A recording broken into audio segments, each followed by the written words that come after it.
Hello, habari zenu, ni Madam Sheila kutoka Blessed Organic Farm. Leo nataka ni share na nyie kuhusiana na sababu ambazo zinafanya kuku wako wanataga mayai machache. Kitu cha kwanza ni chakula kibaya, yani chakula ambacho hakina virutubisho vya kutosha. Kwa mimi binafsi nimeshalisha chakula cha dagaa na chakula cha soya. Chakula cha soya kinanipa mayai mengi na makubwa kuliko chakula chenye dagaa. Kwa hiyo kama wewe unachanganya chakula chako chenyewe na soya kwako inapatikana, kwa sababu kama Arusha soya 3000, dagaa 3000 kilo. Kwa hiyo ni bora ufanyeje? Uende kwa soya. Kwa hiyo mimi nakushauri uchukue soya, uachane na dagaa. Yani soya kwanza ina protini nyingi, na soya kipindi hichi cha baridi inawapa kuku joto. Yani kuku anataga mapema na anataga yai kubwa nzuri. Yani kwa kweli soya ni nzuri kuliko dagaa kwa upande wangu mimi. Na kitu kingine kinafanya kuku wako hawataji mayai mengi au wanataga mayai madogo, yani viumbo vidogo, ni unawapa chakula kidogo. Jamani, kuku akishaanza kutaga ile wiki ya 18 na kushauri uwape gramu 120 kwa kuku mmoja. Kuku mmoja umpe gramu 120. Hiyo itasababisha atage vizuri, yani yai lake liwe kubwa. Alafu kadri wakifikisha wiki ya 24 unawaongezea, unawapa gramu 125.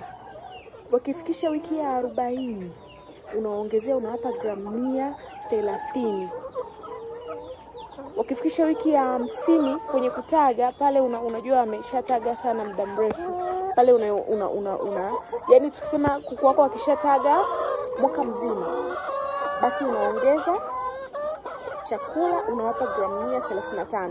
Yani kwa sababu na unaongeza soya ya kutosha, yani chakula chako protini iongezeke, kwa sababu pale kuku anakuwa amechoka, anahitaji protini ya kutosha ili aweze kuendelea kutaga. Na ukiongeza protini ya kutosha kwenye chakula cha kuku wako atataga hata mwaka 1.5 bila hata kuchoka haraka. Yani atachoka lakini atataga kwa muda mrefu bila kupunguza kiwango cha mayai. Kitu kingine ni kuku kubanana sehemu moja. Sisi wenzetu sisi wa keji, unakuta tuna keji, tumeweka keji, labda ulivyotengeneza alikwambia eka kuku, kwa mfano ya kwangu ni dabo, na eka kuku 20. Hapa kwenye hii chumba ni dabo, wanakula huku na kule, unaweka kuku 20. Sasa unakuta wewe uweki kuku 20, unakandamiza paka 25, wengine wanaweka paka 30. Sasa hiyo inafanya kuku wanabanana na hawataji vizuri, kwa sababu wanakuwa kama wanapandiana, hata ulaji hawali vizuri, wanabanana kwenye chakula, yani vurugu mechi. Kwa hiyo unakuta kuku wako hataji vizuri. Kitu kingine ni kwamba unawapunja maji, yani maji hauwaekei maji ya kutosha. Jamani, yai asilimia kubwa ni maji, halafu kinachofuata ni kiini. Yani yale maji yanasababishwa, yanaletwa na maji. Yani ukiwapa maji ya kutosha ndio yai lako linakuwa na maji mengi. Lakini ukiwapa, unaweza ukashangaa wale ambao wanatumia system ya kawaida ya kufugia chini, unashangaa maji yaliisha. Sisi wale ambao wanawafanya kazi, hayuko bandani, mfanyakazi hana huo muda wa kuweka tena maji, yani yeye yuko busy na mambo yake.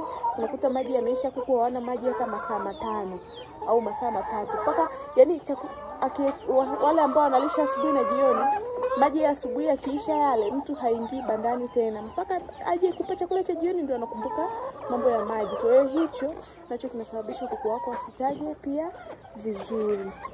Na kitu kingine ni magonjwa. Kama kuku wako wanaumwa mara kwa mara, hakikisha kuku wako wana kinga nzuri ya mwili ili wawe stable, wapambane na magonjwa, ili wasiwe wanaumwa mara kwa mara, ili wakupe mayai mengi. Yani hivyo ndio vitu ambavyo kwangu mimi hapa nimeona hivyo ndio vinanisaidia kuku wangu watage mayai mengi na makubwa.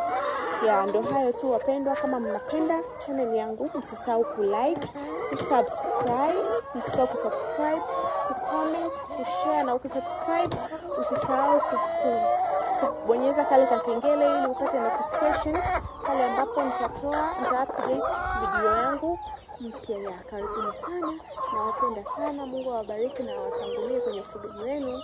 Bye bye.